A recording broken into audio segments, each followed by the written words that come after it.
Hello everyone, welcome to the first Voiceover slide presentation, Chapter 9, Valuation and Characteristics of Bonds. Here are the topics that we'll cover today. You can see if you look through the learning objectives that we're very focused on understanding the first couple areas, the basis of value and investing. With bond valuation, we're interested in valuing bonds, but the yield to maturity issues, I just want you to notionally understand those. You don't need to do calculations. Yield calculations are pretty difficult and not going to be part of your work. And institutional characteristics of bonds, yes, that's a good one, but lease financing is extremely low.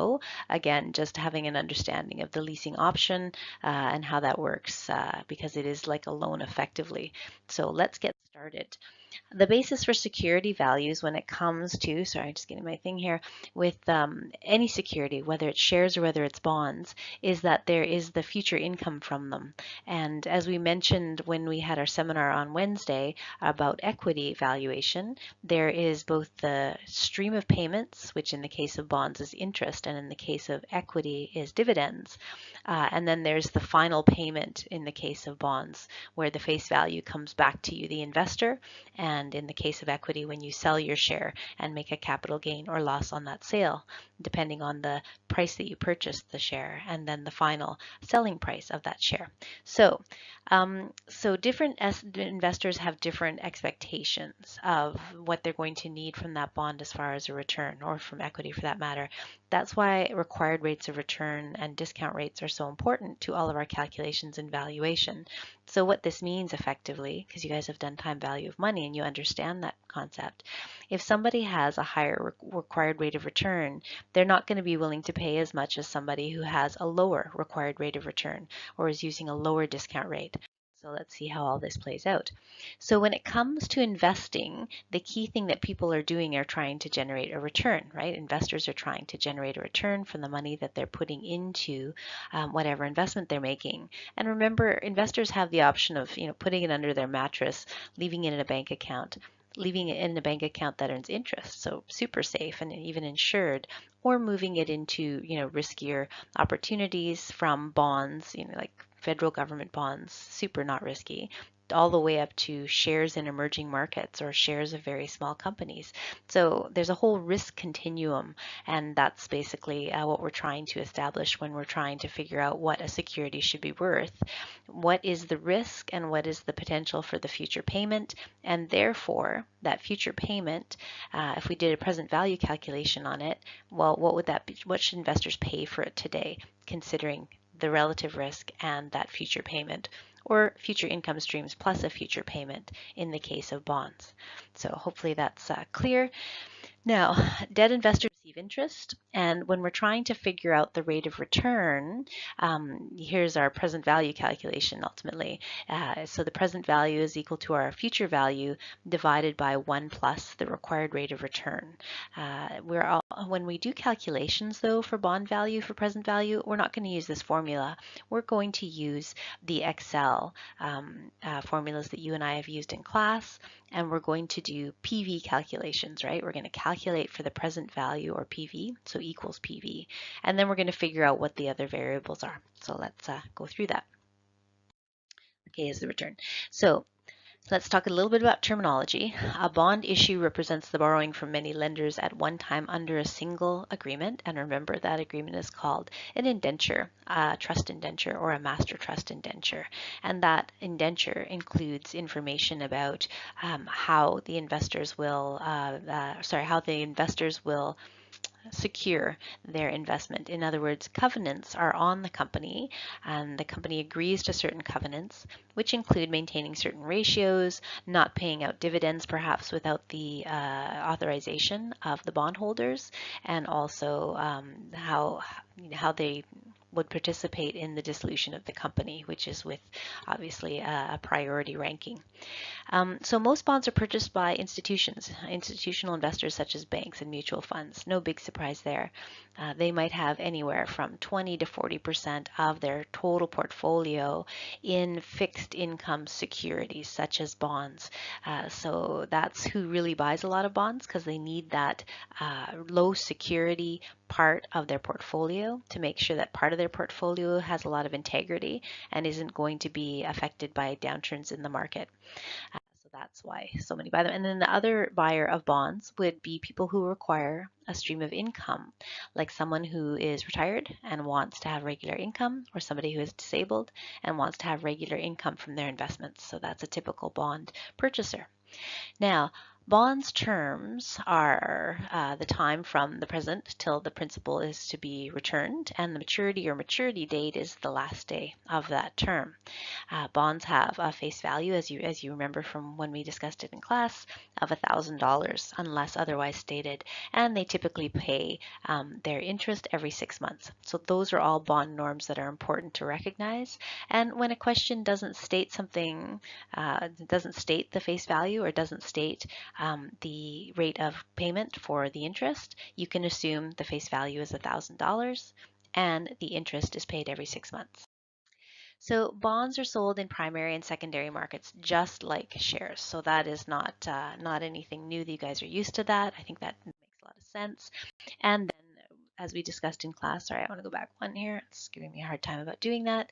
But when bond prices go up, when interest rates rise, bond prices go down. And again, as we discussed in Wednesday's class. So bonds don't generally sell for face value until close to maturity because the interest rate on the bond is never exactly equal to current yields for bonds. They would be at a discount or a premium. There might be a slight discount or a slight premium, might be a large discount, might be a large premium. But you know, when you issue a bond, you're issuing at a certain interest rate, and then interest rates change.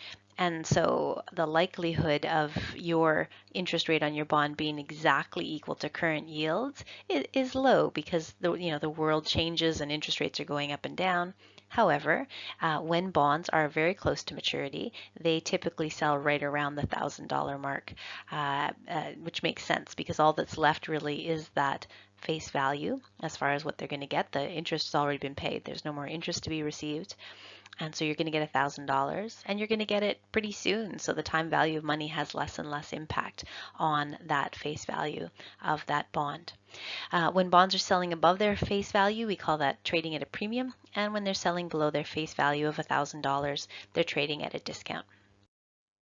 So this basically maps out the cash flow. This is a bond that pays, $50 every 6 months or $100 a year in total. And then at the end of 10 years, which would be its maturity date, it would pay out $1,000 to the bondholder. And as you can see from the map, you could just discount each of those cash flows and figure out exactly what the bond should be worth today. So that's where we get to valuation of bond.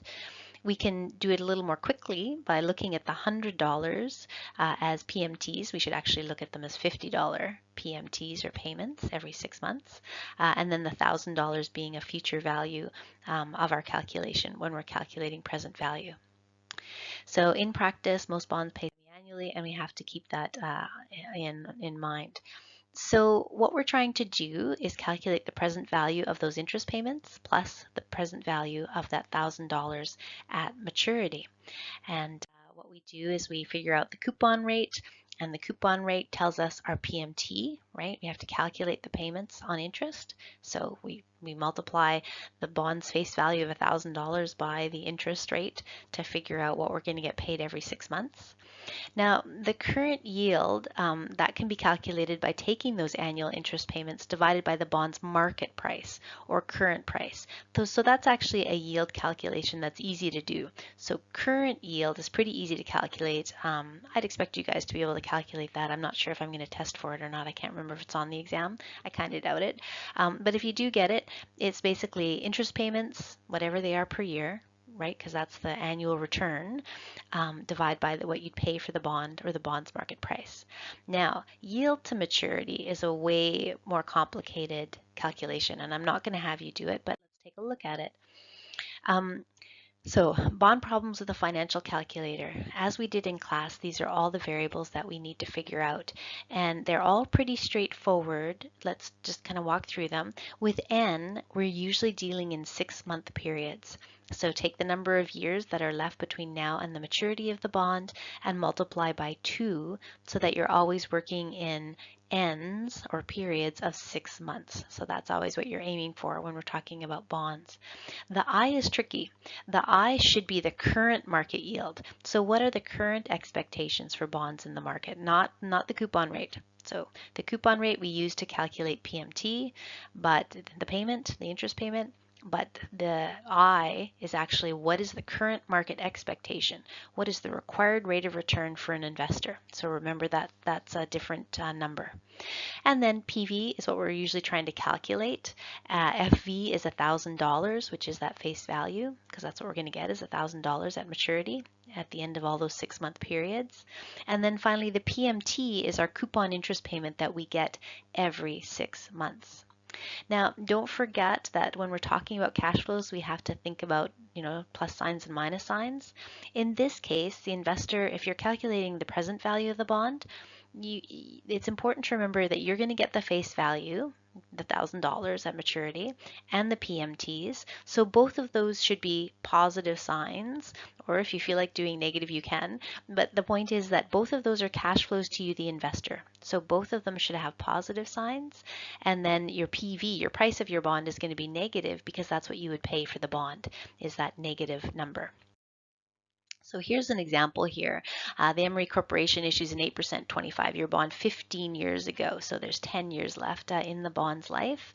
It pays interest semi-annually like a normal bond. At the time of issue, it actually sold for par, and comparable bonds are yielding 10% today. So here's an example. Let's go through a little calculation. Now on the right is our actual Excel calculation where we would plug in N, so 10 years left. But in 6-month periods, that's 20 6-month periods, right? And then IY is the 10% market expectation for yield on the bonds, but again, converted to 6 months. So we just take 10%, divide by 2 to get the I that we will use in the calculation. And finally, the face value and the PMT are the maturity value, $1,000, and the coupon rate times the bond, like basically what we're going to get every 6 months for an interest payment. And then solve for PV. So pretty straightforward as far as that goes, and you'd pay $875 for this particular bond. Maturity risk is about longer bonds, 30, 35-year bonds, reacting more strongly to changes in interest rates than bonds that are nearing maturity because bonds approach their par value the closer they get to maturity. So here's an example of a bond that shows kind of the price change, but how much the maturity can impact the price change when interest rates increase. So in this particular case, we can see that it drops a little, $35 basically, when there's 2 years left to maturity.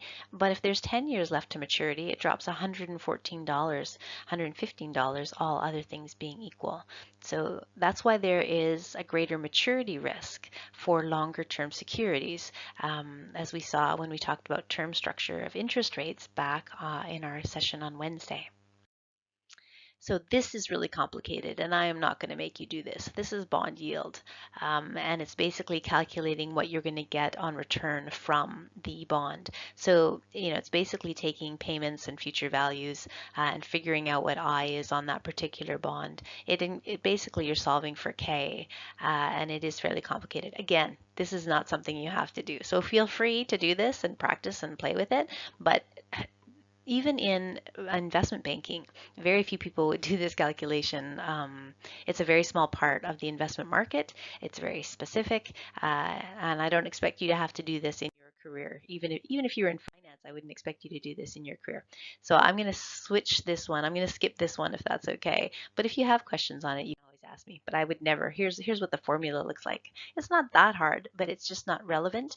And the 60-40, the 0.6, 0.4 on the bottom is actually an estimate. You have to actually make an estimate in terms of the relative value of the two pieces. So it's a messy formula at best. It has estimates. Again, I'm happy to talk to you more about that if that actually interests you. Reading bond quotations is not something I need you to do. This shifts over time. Again, if you're going to be an investment banker trading fixed income securities, I might get you to have to do this, but that is not where your careers are taking you. And even if you go into investment banking, the likelihood you'll be in fixed income is very low. Call provisions, right? Basically, bonds can be called, and so that allows the issuer, the company, or the government to call back the bonds and retire them and issue new bonds that are probably at a higher, or sorry, at a lower interest rate, so they can pay less interest. Call provisions were used widely in Canada actually for a while until investors realized they were getting ripped off. So the legislation changed around that because people were investing in callable bonds with really high interest rates. They were excited about getting those higher interest rates. The company would call them, and it led to a lot of investor unhappiness. So call provisions allow bond issuers to retire bonds before maturity by paying a penalty to the bondholders, basically. And there's usually a call protected period, meaning that you'll get at least a few years of your interest, your higher interest, before the company can call the bond. So this gives you a little bit of idea of valuation, but we're not going to be doing any valuation calculations on callable bonds. I just want you to understand the concept of callable bonds and sort of who they protect and why a company would issue a callable bond. So let's ignore the formulas because these are not required for your life or your finance course.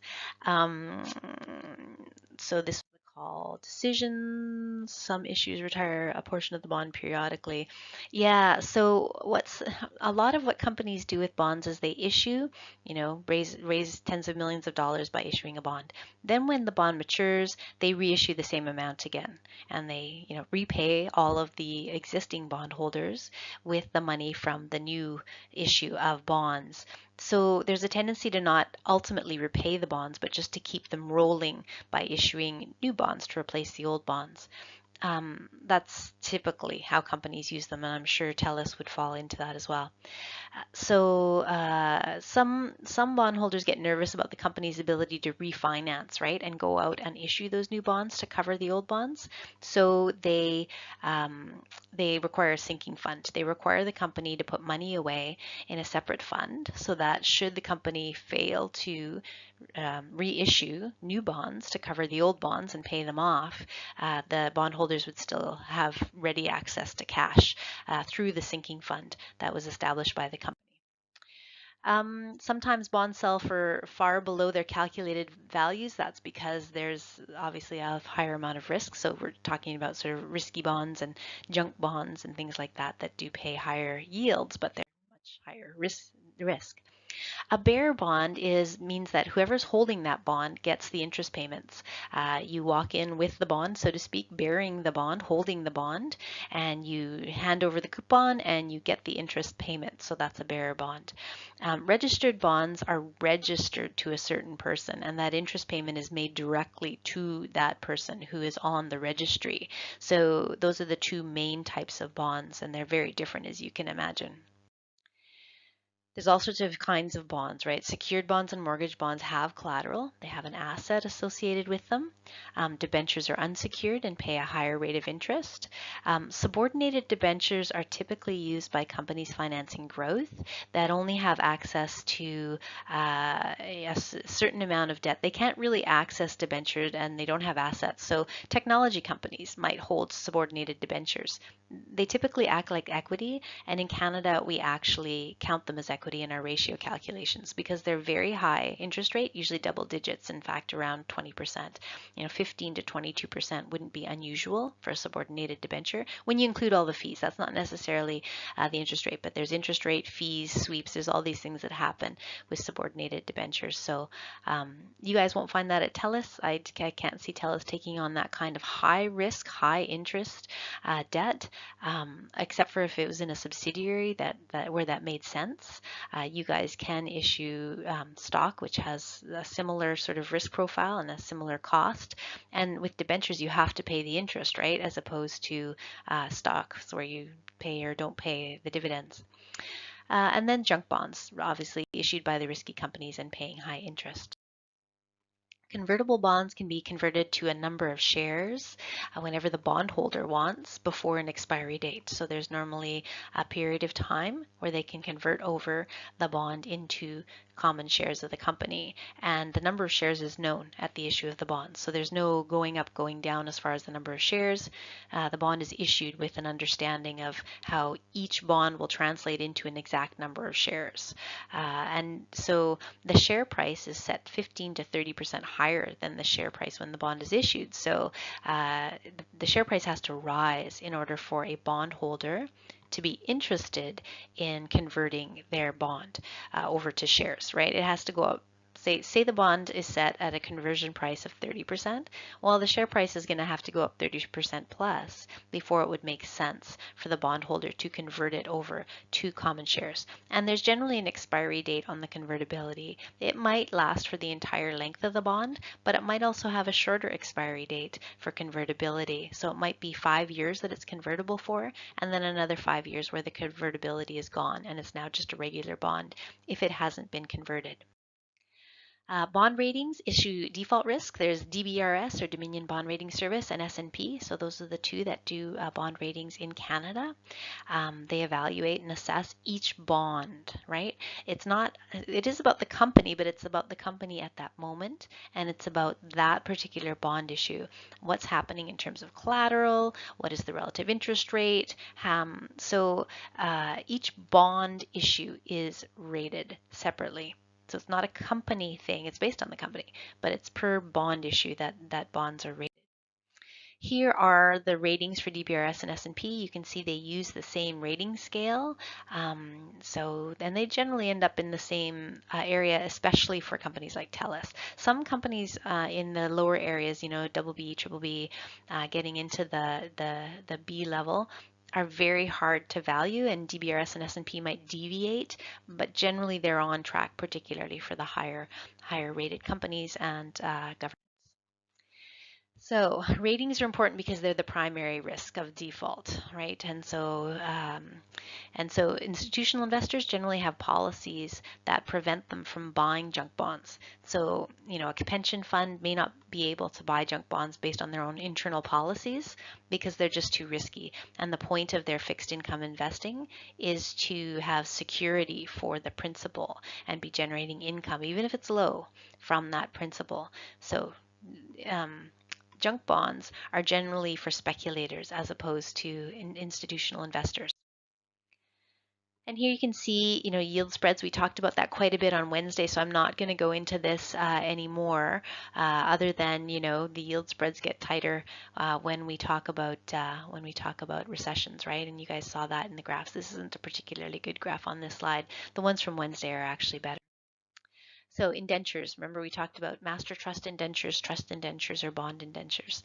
Again, they highlight the covenants, and they indicate whether a sinking fund is required of the company. This lease section 9A, I'm not planning to do a lot of testing on. I think it's an interesting thing for you guys to read and have some knowledge of, but it's not a critical area of finance. Just know that leasing exists, that it can be extremely inexpensive because it can be at interest rates which are at a historical low, and it is a way of not having the risk of the asset. So if the asset might be something that you want to try but you don't want to keep, and you have the ability to give it back and cancel the lease, leasing might be a good way to go. And it'd be interesting, again, on our final class when we have our executive in residence in the classroom, it'll be interesting to see what TELUS is doing with leasing, not so much what it's done in the past, because I'm sure it's done some leasing, but what it's thinking about going forward when it comes to leases. How important is this of the overall financing of the company? And my guess is that TELUS does some leasing, and I could take a look at the statements right now and sort of point that out. But I'm guessing that it's not a huge part of the financing. When we look at the total capital structure, there's much more going on with debt and equity than there is with leasing. But it's still an interesting area, and I would like you to read through this. Capital leases are basically required, they need to be capitalized as debt. So when it's a capital lease, we don't see the payments flowing through the income statement the way we do with an operating lease. So with an operating lease, we get to just throw those payments through the net income, but when it's a capital lease, we actually capitalize it as debt on the balance sheet. And that's one of the reasons why a company like TELUS wouldn't do as much leasing, because capital leases probably don't have an appeal for you. You could just go out and get that debt to have debt on your balance sheet, but you might be interested in operating leases, and I would put money down that you guys use operating leases, which are a different thing. So operating leases are typically shorter. They leave most of the risk with the leasing company, less kind of ownership with you. That would be something that I could see TELUS using, because it means that you can keep debt off the balance sheet. You're kind of taking on a liability here, but it doesn't appear on the balance sheet when it's an operating lease. Yeah, and here are all the rules for leases, but this is, more for the accountants in your crew. So again, not important that you understand this, but if you do deal with leasing in TELUS, if you find yourself working with your accounting department on the leasing, this would be good for you to understand why the accountants are indicating that your lease needs to be capitalized. These are the rules that they're following, and they have to follow. So it's of interest, but it's not something that I need you to absolutely know. Yeah, so capital leases are on the balance sheet. You take the present value of the lease payments. Pretty straightforward. There's your lease obligation, current liabilities, current assets. And you can see that basically it ends up on your balance sheet when you've got both the asset and the lease obligation when you have a capital lease. Yes, we talked about that already. I guess the only thing to point out here is that the person leasing you, the firm leasing you the equipment, they own the assets. So if something happens, they can repossess the assets. That's kind of their option. The residual value is the value of the asset at a lease term. So there might have to be a payment at the end of the lease. And then lease versus buy analyses are basically taking cash flows and analyzing them. But we're going to do capital budgeting. So we'll tackle this type of a question, not exactly this question, when we do our capital budgeting work. So we've talked about all of the advantages. I guess I didn't talk about you can return obsolete equipment at the end of the lease. If something is replaced by technology very, very quickly, leasing is great because you just hand the asset back to the lessor at the end of it, and then you can get the newer equipment, and that's one of the real advantages. You can use debt to couple with your lease, but you guys probably wouldn't be doing that. And the disadvantage is it may be more expensive than borrowing. And in the case of TELUS, definitely you guys have low borrowing fees, low requirements on your interest rates. So definitely that would be not necessarily